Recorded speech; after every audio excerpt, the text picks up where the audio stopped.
దేవుని వాగ్దానం. సంఖ్యాకాండము 6వ అధ్యాయం 27వ వచనం. నా నామమును ఉచ్చరించుట వలన నేను వారిని ఆశీర్వదించెదను. నా నామమును ఉచ్చరించుట వలన నేను వారిని ఆశీర్వదించెదను.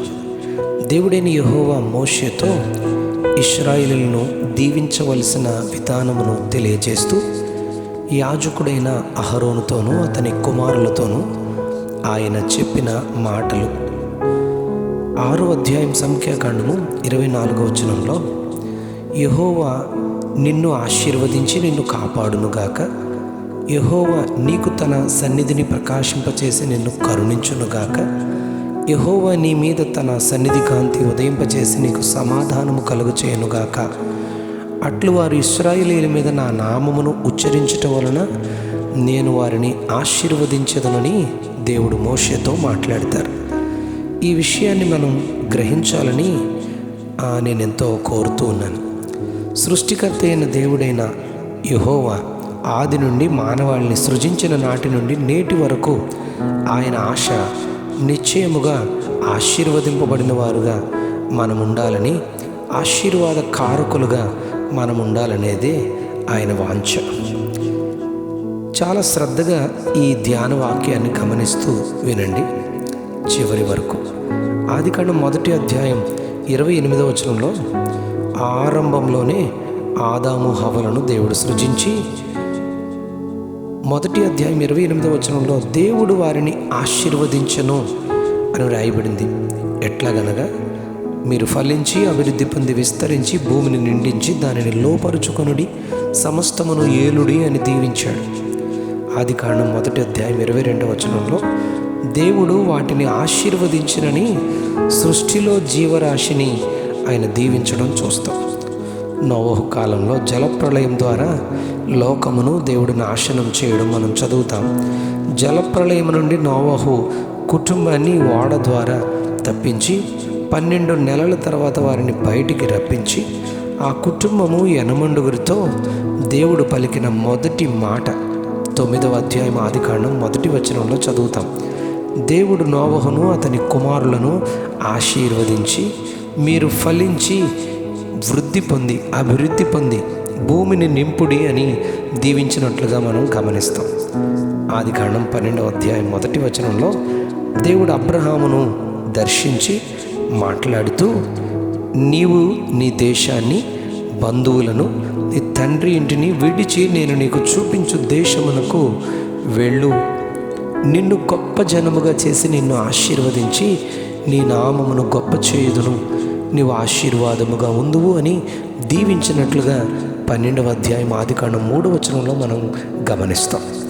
శారాను గూర్చి సంతానం ఆదికాండం 17వ అధ్యాయం 16వ వచనంలో, శారాను గూర్చి సంతానం కొరకు దేవుడు ఆమెతో ఇలా అంటాడు, నేను ఆమెను ఆశీర్వదించి నీకు కుమారుని కలుగచేసేదను, నేను ఆమెను ఆశీర్వదించదనని వాగ్దానము అబ్రహాముతో దేవుడు చేస్తాడు. అబ్రహాము ఇంటిలో పెద్ద దాసుడైన ఎలియాజరు లాబాను కుటుంబం వద్దకు వెళ్ళి ఆదికాండం 24వ అధ్యాయం 34వ వచనంలో, నేను అబ్రహాము దాసుడిని, యెహోవా నా యజమానుని బహుగా ఆశీర్వదించాడు గనుక అతడు గొప్పవాడయ్యాడని సాక్ష్యమిస్తాడు. ఈ ఆశీర్వాదం అందించే మార్గం మన దేవుడైన యెహోవా నామమును పలుకుట లేదా ఉచ్చరించుట. ఆ దీవెనను ఆయన స్థిరపరుస్తాడు, ఆశీర్వదిస్తాడు, అనుగ్రహిస్తాడు. ఇస్సాకు తన కుమారుని గూర్చి ఏశావుతో, నేను చావక మునుపు భోజనము చేసి నిన్ను ఆశీర్వదిస్తాను అని ఆదికాండం 27వ అధ్యాయం 4వ వచనంలో చెప్పబడింది. భోజనం చేసిన తర్వాత యాకోబును దీవించిన సమయంలో ఇస్సాకు యాకోబుతో 27వ అధ్యాయం ఆదికాండం 27 నుంచి 29 వచనాల్లో, యెహోవా దీవించిన చేని సువాసన వలె ఉంది నా దేవుని దీవెన నా కుమారునిపై అని దీవించడం మొదలు పెడతాడు. యాకోబు కూడా ఎంతో పెద్ద కుటుంబంగా వర్ధిల్లి తన పిల్లలు 12 మందిని దీవించడం ఆదికాండం 49వ అధ్యాయంలో చదువుతాం. యోసేపు సంతానమైన మనష్షే, ఎఫ్రాయిములను గూర్చి కూడా ప్రత్యేకంగా దీవించడం ఆదికాండం 48వ అధ్యాయం 9, 21 వచనాల్లో గమనిస్తాం. మీకు తెలుసా, సామెతల గ్రంథంలో సొలొమోను ఇలా అంటాడు, 18వ అధ్యాయం 21వ వచనంలో, జీవ మరణములు నాలుక వశము, దాని యందు ప్రీతి పడువారు దాని ఫలము తిందురు అని సొలొమోను తెలియచేస్తాడు.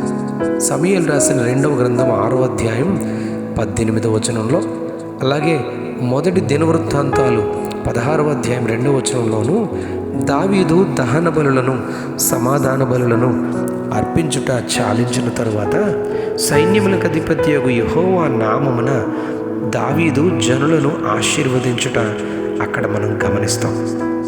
సమూయేలు గ్రంథం సమూయేలు మొదటి అధ్యాయం 17వ వచనంలో, ఏలి హన్నాను దీవించి, నువ్వు క్షేమంగా వెళ్ళమ్మా, ఇశ్రాయేలు దేవునితో నీవు చేసుకున్న మనవి ఆయన దయచేయనుగాకని ఉచ్చరిస్తాడు. 20వ వచనంలో, మొదటి అధ్యాయం 20వ వచనంలో, హన్న గర్భము ధరించి దినములు నిండినప్పుడు కుమారుని కని ఆ బాబుకు సమూయేలని పేరు పెడుతున్నట్లు మనం గమనిస్తాం. రాజుల మొదటి గ్రంథం 17వ అధ్యాయం 14వ వచనంలో, ఏలియా సారేపతు విధవరాలితో, పోయి నీవు చెప్పినట్లు చెయ్యి, అయితే అందులో నాకు ఒక చిన్న అప్పం మొదట చేసి నా యొద్దకు తీసుకొని రమ్ము అని చెబుతూ, తరువాత నీకును నీ బిడ్డకును అప్పములు చేసుకొనుమని పట్టెడు పిండి బుడ్డెలో కొంచెము నూనె ఉండగా చెప్పినట్లు గమనిస్తాం. 17వ అధ్యాయం రాజులు రాసిన మొదటి గ్రంథం 17వ అధ్యాయం 16వ వచనంలో, ఏలియా పలికిన ఆశీర్వాదాన్ని విధవరాలి జీవితంలో, ఆ కుటుంబంలో ప్రభు నెరవేర్చడం చూస్తాం. దేవుని నామమైన యేసు అను మాటను మనం విశ్వాసంతో దేవుని ప్రజలపైన ఉచ్చరించినప్పుడు ఆశీర్వాదం, స్వస్థత, మేలు, దీవెన పొందడం, నెరవేరడం మనం దేవుని గ్రంథంలో చూస్తాం. నువ్వు అనుదినము తప్పక సేవించుచున్న నీ దేవుడే నిన్ను రక్షించునని నెబుకద్నెజరు కుమారుడైన బెల్షజరు దానియేలు గ్రంథం 6వ అధ్యాయం 16వ వచనంలో దేవుని నామములో పలికిన మాటను దానియేలు జీవితంలో దేవుడు నెరవేర్చడం మనం చూస్తాం. ఆయన నెరవేర్చడం మనం అక్కడ గమనిస్తాం. ఈరోజు మనం కూడా మన పిల్లలపై, వారి భవిష్యత్తులపై, సంఘముపై, సమాజముపై దేవుని నామమును ఉచ్చరించి దాని నెరవేర్పును చూచుతూ దాని పొందుకొను కృపను, సహాయమును ప్రభువే అనుగ్రహించాలని కోరుతూ నేను ఈ మాటలు మీకు తెలియచేస్తూ ఉన్నాను. ఒక గమనిక ఇక్కడ నేను మీతో చెప్పాలి. అదేమంటే, ఇర్మియా గ్రంథం 23వ అధ్యాయం 17వ వచనం ప్రకారం, మహాదేవుడైన రక్షకుడైన యేసుక్రీస్తును తృణీకరించే వారితో అక్కడ ఇలా రాయబడింది, మీకు క్షేమము కలుగునని ఒకరు హృదయ మూర్ఖతతో చొప్పున వారు నడుస్తూ ఉండగా మీకు కీడు కలగదని చెప్పినను అలాగున జరగదు.